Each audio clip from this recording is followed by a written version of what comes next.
भाई दूज की कहानी। एक समय की बात है, एक बूढ़ी माँ थी, उसके एक पुत्र और एक पुत्री थी। पुत्री की शादी हो चुकी थी। एक दिन भाई दूज के त्योहार में बेटे ने अपनी माँ से बहन के घर जाने का अनुरोध किया। तब बूढ़ी माँ ने कहा, बेटा तेरी बहन तो बड़ी कलिया है, वह हर वक्त लड़ती है, तू उसके घर जाकर क्या करेगा। बेटे के अनुरोध करने पर बूढ़ी माँ ने उसे अनुमति दे दी। भाई अपनी बहन से मिलने के लिए घर से निकलता है। रास्ते में उसे नदी मिलती है। नदी बोलती है, मैं तेरा काल हूँ, तुझे डुबाऊंगी। तब भाई कहता है, मैं कई साल बाद अपनी बहन से मिलने जा रहा हूँ, उससे मिलकर आने दो, फिर वापस आते वक्त तुम मुझे डुबो देना। तो नदी मान जाती है और उसे रास्ता दे देती है। थोड़ा आगे बढ़ता है तो रास्ते में उसे सर्प मिलता है। सर्प बोलता है, मैं तुम्हें डसूंगा। तब भाई कहता है, पहले मुझे अपनी बहन से मिलकर टीका लगवा लेने दो, फिर तुम मुझे डस लेना। सर्प भी उसे रास्ता दे देता है। अब वह आगे बढ़ता है। आगे जंगल में उसे एक शेर मिलता है। शेर कहता है, मैं तुझे खाऊंगा। तो भाई उसे भी वही बोलता है कि मैं पहले अपनी बहन से मिलकर टीका लगवा लूं, फिर लौटते समय मुझे खा लेना। शेर भी उसे रास्ता दे देता है और अब भाई अपनी बहन के घर पहुंचता है और आवाज लगाता है, देख बहन, 7 कोस दूर से तिलक कराने तेरा भाई आया है। बहन उस वक्त सूत काट रही होती है। तब उसका सूत बीच में ही टूट जाता है। यह मान्यता है कि यदि सूत कटते वक्त सूत बीच में टूट जाए तो जिस बहन के इकलौता भाई होता है, वह सूत जब तक पुनः जुड़ नहीं जाता तब तक बहन बोलती नहीं है। भाई बाहर से पुनः आवाज लगाता है। भाई की आवाज सुन जब बहन जवाब नहीं देती है तो भाई मन में सोचता है, मुझ गरीब से मेरी बहन बात नहीं करना चाहती। माँ सही कह रही थी, मुझे यहाँ नहीं आना चाहिए था। यह सोचकर वह वापस जाने लगता है। इतने में बहन का सूत पुनः जुड़ जाता है और वह भाई को आवाज देती है और उसकी तरफ दौड़ती है और उसे बात न करने का कारण बताती है। बहन बड़े प्यार व स्नेह से अपने भाई को घर में ले जाती है और वह अपनी सहेली पड़ोसन की घर जाती है और उससे पूछती है, सहेली कोई जान से भी प्यारा मेहमान आए तो क्या करना चाहिए। पड़ोसन मजाक में कह देती है, तेल से चौका लगाना चाहिए और घी में चावल पकाने चाहिए। भोली बहन पड़ोसन का मजाक समझ नहीं पाती और वैसा ही करती है और अब ना तो चौका सूखता है और ना ही चावल सीजते हैं। इधर भूखा भाई उससे कहता है, बहन भूख लगी है, खाना परोस दो। तब बहन बोली, भाई आज ना तो चावल सीज रहे हैं और ना ही चौका सूख रहा है। भाई ने पूछा, कैसे तूने चौका लगाया और कैसे तूने चावल चढ़ाए।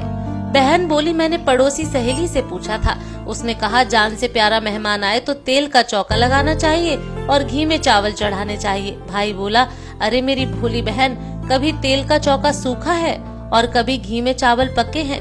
तू पानी का चौका लगा और पानी में ही चावल चढ़ा। फिर वह ऐसा ही करती है। जब चौका सूख जाता है और चावल पक जाते हैं तब उसने घी और शक्कर डालकर भाई को भोजन कराती है और फिर उसके तिलक करती है। कई दिन बीत जाते हैं।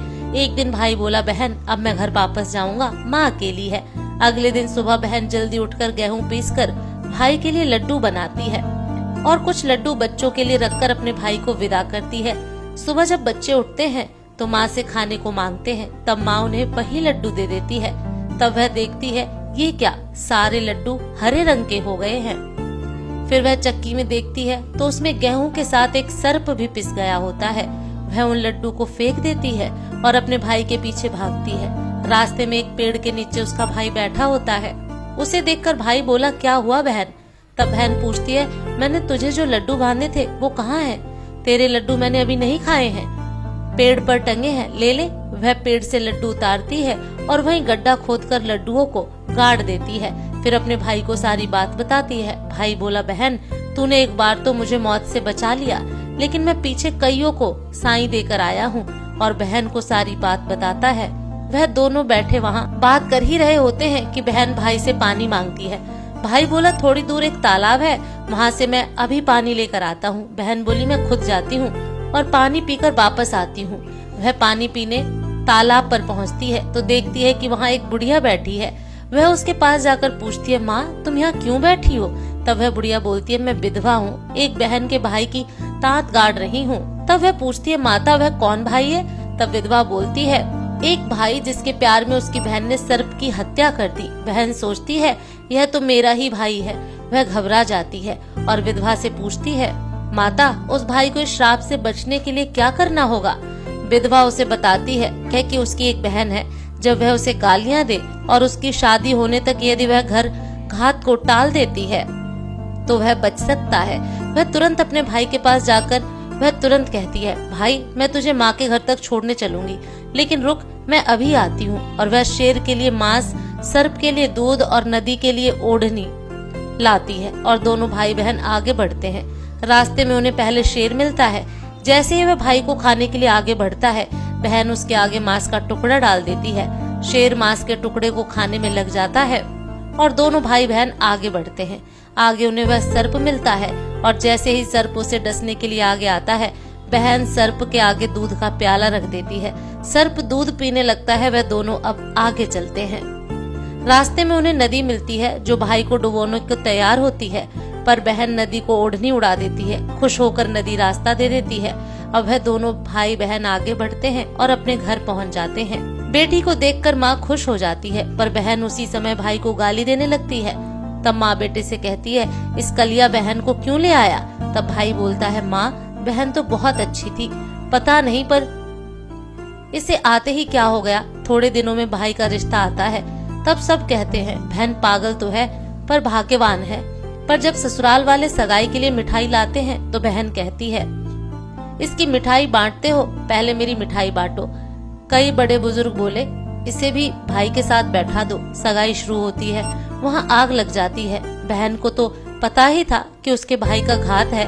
उसने तुरंत ही अब कुछ दिनों बाद शादी के कार्यक्रम शुरू होते हैं, परंतु बहन हर समय भाई के साथ रहती थी। जब भाई की निकासी होने लगी तब बहन बोली, अरे इसकी निकासी क्या करते हो, पहले मेरी निकासी करो और इसे पीछे के दरवाजे से लेकर आओ। बहन के इतना बोलते ही आगे का दरवाजा टूट कर गिर जाता है। सब कहते हैं, भले ही बहन कलिया है पर बराबर भाई की जान बचा रही है। जब भाई फेरों में बैठता है तो बहन कहती है, इसकी जगह मैं फेरों में बैठूंगी। शादी के बाद जब दूल्हा दुल्हन की रात जागती है तो बहन कहती है, इसकी नहीं, पहले मेरी रात जगाओ। कई लोग बोले, बीच में पर्दा लगाकर इसे भी साथ में सुला दो। रात में जब भाई और भाभी सो जाते हैं तब वहाँ एक सर्प आता है। बहन तो तैयारी में बैठी ही थी, वह उसे पकड़कर टोकरी में रखकर सो जाती है। आज वह कई दिनों में निश्चित होकर आराम से सोती है। इधर उसकी माँ सोचती है, बेटी के उठने से पहले ही मेहमानों को विदा कर देती हूँ, वरना फिर शोर मचाएगी। जब बेटी उठकर देखती है तो घर में कोई नहीं दिखता। तब वह माँ से पूछती है, माँ सब मेहमान कहाँ गए? तब माँ कहती है, बेटा सब मेहमानों को विदा कर दिया है। तब बेटी बोलती है, माँ सब मेहमानों को वापस बुलाओ, तभी मैं विदा होंगी। उसके कहने के अनुसार माँ सभी मेहमानों को वापस बुलाती है। तब वह माँ से कहती है, माँ आज के दिन के लिए ही मैंने पालने में पूत और चूल्हे पर दूध छोड़ा था और पागल हो गई थी। मेरे इस भाई पर 7 घात थी, वह टालने के लिए मैं ऐसा कर रही थी। उसकी यह बात सुनकर माँ और भाई बहुत खुश हो जाते हैं और सबसे पहले अपनी बेटी को विदा करते हैं और उसके बाद सभी मेहमानों को विदा करते हैं। इस दिन के बाद से ही हर बहन अपने भाई की लंबी उम्र की कामना से भाई दूज का त्योहार मनाने लगी। इस दिन बहन भाई को टीका करती हैं और यह कथा को सुनती हैं।